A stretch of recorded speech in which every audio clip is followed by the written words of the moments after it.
Obstructive sleep apnoea एक बहुत बड़ा बर्डन अपने सोसाइटी पे हो रहा है।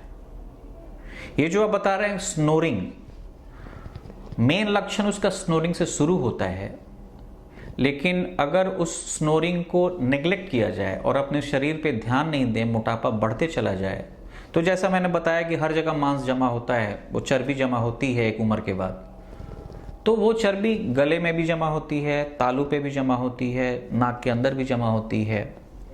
इसके वजह से स्नोरिंग का जो प्रॉब्लम है वो बढ़ते जाता है।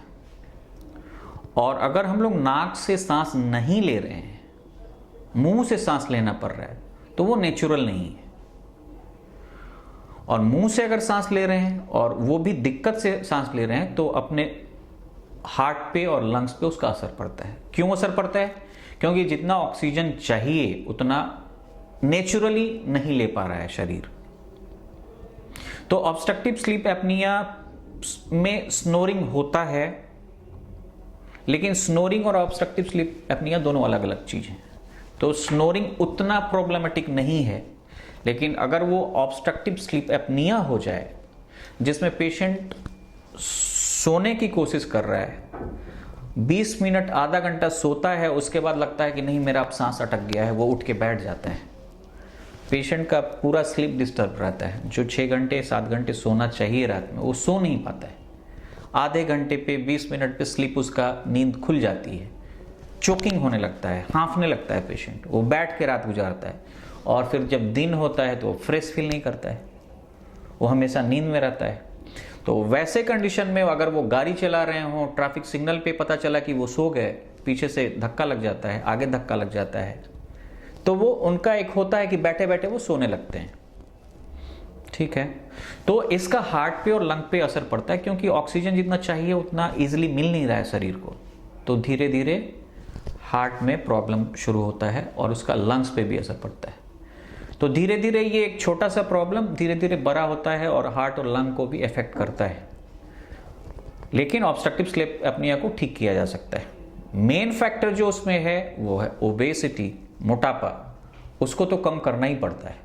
और उसके बाद किस लेवल पे ऑब्स्ट्रक्शन हो रहा है, कहाँ से ये प्रॉब्लम हो रहा है, उसको हम लोग इंडोस्कोपी करके पता करते हैं। वो उसको एक नाम है उसका, वो हम लोग एक स्लीप स्टडी करते हैं। स्लीप स्टडी करने से पता चल जाता है पूरा कि हाँ कहाँ कहाँ पे प्रॉब्लम है, और लेवल ऑफ ऑब्स्ट्रक्शन को हम लोग प्रिसाइजली डिसाइड करते हैं और उसके हिसाब से सर्जरी करके उस ऑब्स्ट्रक्शन को क्लियर करते हैं। और मोटापा घटाना तो मस्ट है, फिर पेशेंट को फायदा होता है और इम्प्रूव हो जाता है।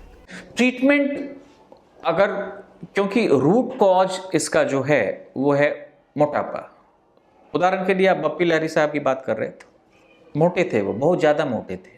तो मोटापा एक लिमिट के बाद वो घातक साबित हो जाता है।